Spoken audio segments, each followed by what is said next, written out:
ಗಾಂಧೀಜಿಯವರು ಅಷ್ಟೇ, ಒಂದು ಕರೆ ಕೊಟ್ಟರು ಕಾಶ್ಮೀರದಿಂದ ಕನ್ಯಾಕುಮಾರಿ, ಗುಜರಾತ್ನಿಂದ ಅಸ್ಸಾಂ ಸಾಷ್ಟಾಂಗ ಪ್ರಣಾಮ ಮಾಡಿ ಅವ್ರ ಮಾತು ಅವರ ರಾಜಕೀಯ ಸಿದ್ಧಾಂತ, ಅವರ ನಿಲುವುಗಳು ಅದನ್ನ ನಾನು ತಗೊಳ್ಳಲ್ಲ.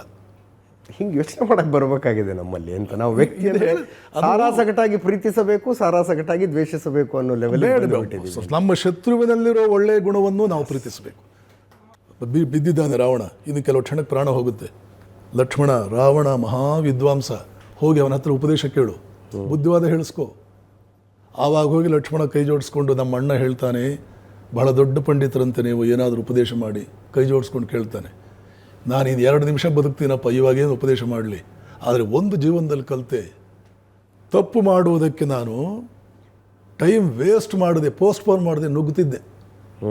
ಒಳ್ಳೆಯದು ಮಾಡೋದಕ್ಕೆ 10 ಸಲ ಯೋಚನೆ ಮಾಡ್ತಿದ್ದೆ. ನೀನು ಅದನ್ನು ಮಾಡಬೇಡ ಜೀವನದಲ್ಲಿ. ರಾಮ ಗುರುತಿಸದ ಅದನ್ನು. ಇದು ನಮ್ಮ ದೇಶ, ಹೇಳಿದ್ನಲ್ಲ, SSLC ಆದಮೇಲೆ ನಾನು ಯಾಕೆ ಸನಾತನ ಸಂಸ್ಕೃತಿಯನ್ನು ಕಲಿಸ್ತೇನೆ, ಇದೆಲ್ಲ ಬರೋದಲ್ಲೇ. ಇವೆಲ್ಲ ಸನಾತನ ಸಂಸ್ಕೃತಿ. ಶತ್ರುವಿನಲ್ಲಿರುವ ದುಷ್ಟತನವನ್ನು ದ್ವೇಷ ಮಾಡು, ಅವನನ್ನೇ ದ್ವೇಷ ಮಾಡಬೇಡ. ವಸಿಷ್ಠ ತನ್ನ ಹೆಂಡತಿ ಅರುಂಧತಿ ಕರೆದು, ಅರುಂಧತಿ, ವಿಶ್ವಾಮಿತ್ರ ತಪಸ್ಸಿ ಕುಳಿತಿದ್ದಾನೆ, ಪಾಪ ಅವನಿಗೆ ಯಾರು ಊಟ ಕೊಡ್ತಾರೆ, ನೀನು ಅಡುಗೆ ಮಾಡಿಕೊಂಡು ಪ್ರತಿನಿತ್ಯ ಅವನಿಗೆ ಊಟ ಕೊಡು. ಅರುಂಧತಿ ಹೇಳ್ತಾಳೆ, ಯಾವ ಬಾಯಿಂದ ಹೇಳ್ತೀರಿ ನೀವು ಈ ಮಾತನ್ನು? ನನ್ನ 100 ಮಕ್ಕಳನ್ನು ಕೊಂದವನವನು. ನೀವು ಮರೆತು ಹೋಗಿರಬಹುದು, ಹೆತ್ತ ಒಡಲು ನಾನು ಮರಿತೀನ? ಆವಾಗ ವಸಿಷ್ಠ ಹೇಳ್ತಾನೆ, ನೆನ್ಪಿಟ್ಕೋ, ದುಷ್ಟನ ದೌರ್ಜನ್ಯವನ್ನು ನಾವು ದ್ವೇಷಿಸಬೇಕು, ಆದರೆ ಅವನು ತಿದ್ಕೋಬೇಕು ಅಂತ ಹೊರಟ್ರೆ ಅವನಿಗೆ ನಾವು ಸಹಾಯ ಮಾಡಬೇಕು.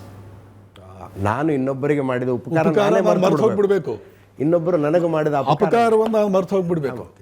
ಬಹುಶಃ ಅವರ ಹಿರಿಯರು ಈ ವಸಿಷ್ಠನ ಎಕ್ಸಾಂಪಲಿಂದಲೇ ಇದನ್ನು ಕಲ್ತಿರ್ಬೇಕು.